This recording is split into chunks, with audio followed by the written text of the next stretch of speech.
All right, so welcome back to 0 to 3 million. So in this series, we're basically going to break down my journey from 0 sales to 3 million.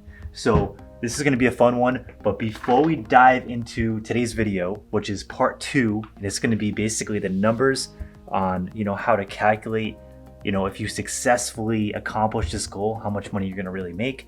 So this is going to be a fun one. It's going to be exciting. And we're gonna dive into, a step-by-step breakdown of the numbers. But before we do that, I'm going to get myself some green tea. I'm gonna get some stuff made, and then we're gonna jump into my team office, and we're gonna break everything down step by step, and kind of really just crunch these numbers so you can get fired up and ready to crush it. So I'll see you there.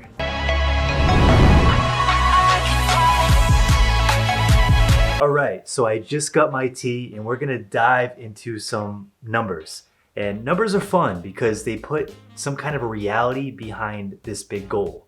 So what I wanna do is I wanna break down some of the expenses that you might see. Now keep in mind that these numbers are subject to change no matter what kind of commissions you're getting, what kind of brokerage split you're on. There's a million things that can change with your individual numbers.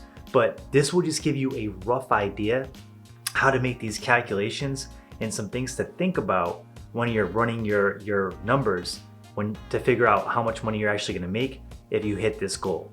So let's dive into some of the basics. So the first thing we're gonna wanna know is the sales price. So the sales price is important to know because that's gonna really determine how many homes you're gonna actually have to sell and how many deals you're gonna have to go find. So for me, I put 300,000. Your market might be way higher than that, or it might be lower. Some real estate markets, the average price is 150, 200,000. If that's the case, you're gonna have to go sell more deals. I'm sorry, it's just the way that it is. Some markets are much different. Some are much higher. Some agents might have to sell half the amount of homes that I sell in my market to hit the same goal. Some agents operate in markets where the average home sales price is like $1.2 million. Those are big, heavy commissions. So depending on where you're at, you're gonna find out how much the average home sale is, and that will help you work backwards and figure out how many homes you have to sell to meet 3 million in volume. Next, we wanna look at that. So figure out how many closings you're gonna need to really get to make this 3 million number a reality. For me, it's just 10 sales. So it's not a ton of sales. And it's something that I feel everybody can do. Whether you're a new agent or you're an experienced agent, 10 sales is not a lot.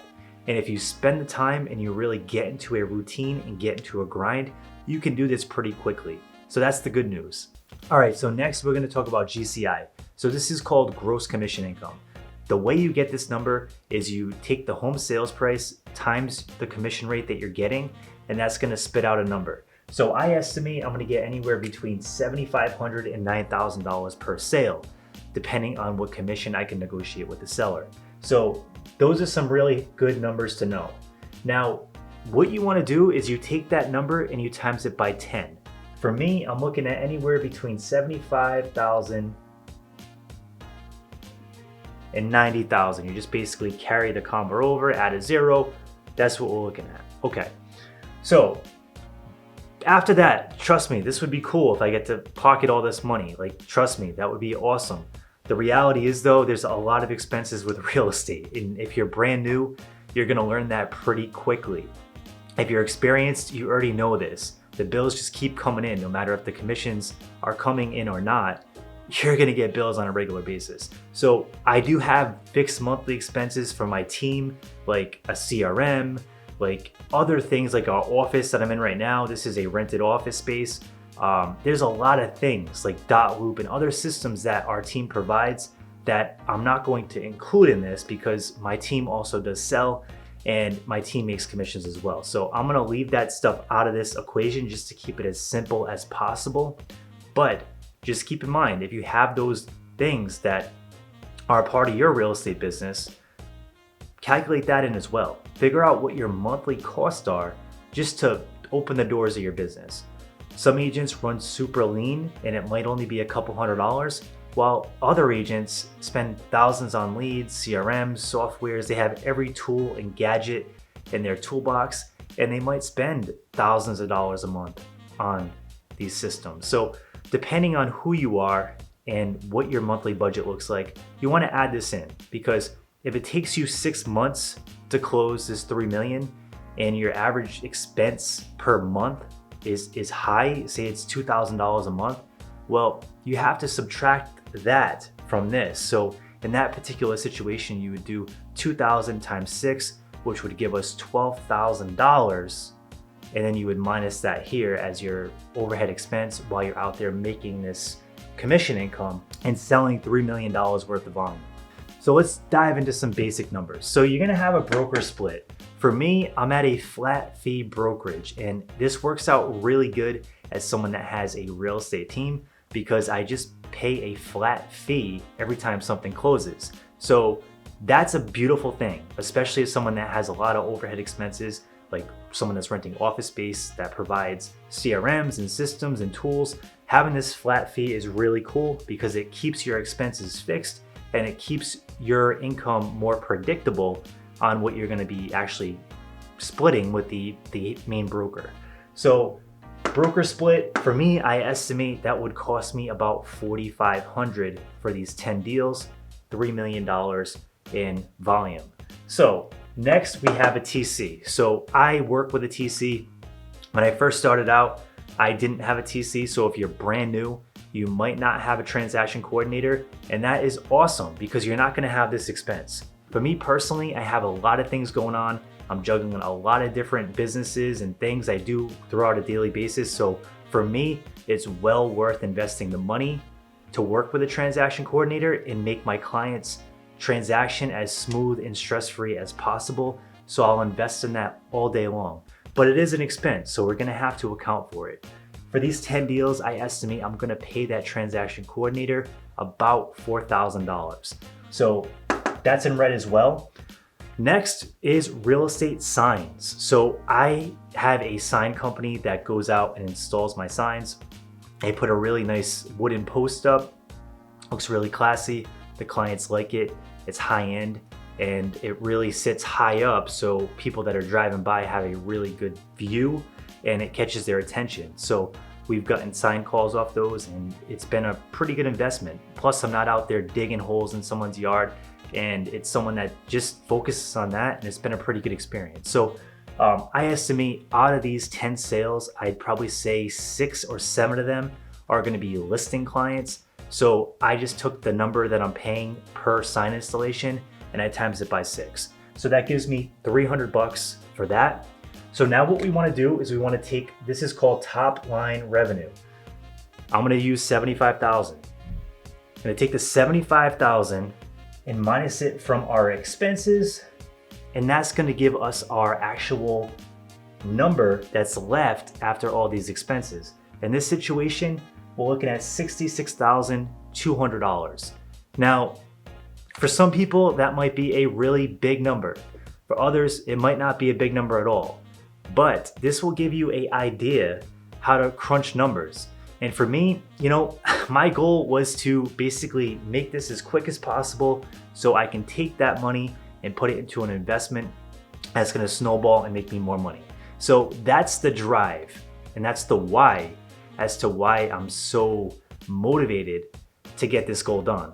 So you're gonna have to figure out what your why is, and you're gonna have to figure out what this is actually gonna look like if you hit this goal. So it could be different. If you're with a brokerage that's an 80-20 split or a 70-30 split, it's gonna be different. So even with an 80-30, you're gonna pay out $15,000.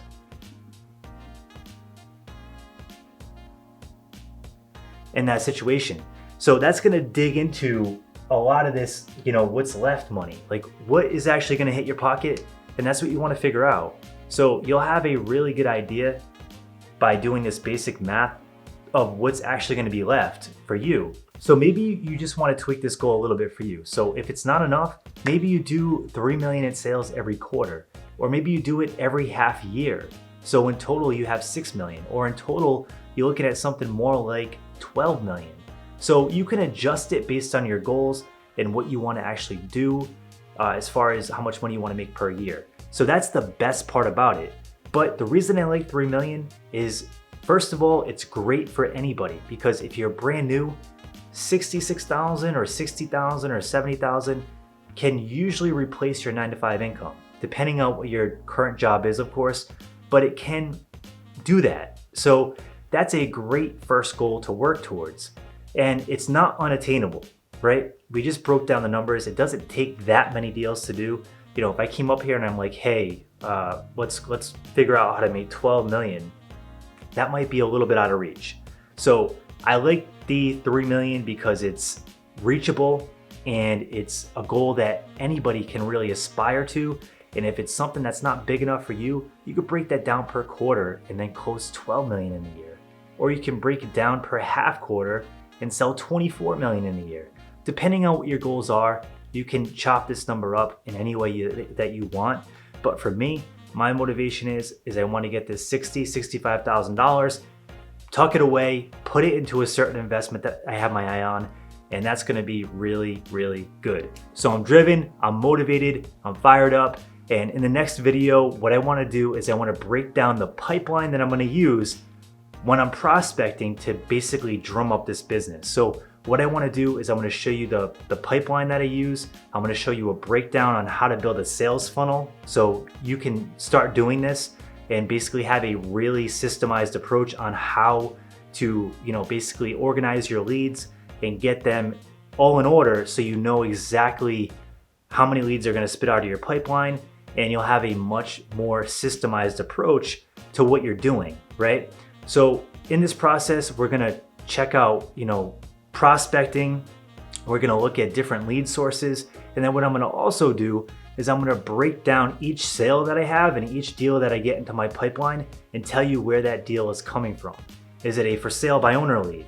Is it a circle prospecting lead? Is it a sphere of influence referral? Like, who are these people and how did I actually acquire that client and how did I acquire that deal? So I think it's going to be impactful. And if you have any ideas, if you have any questions, I would love to help you and answer them. So drop it in the comment section below.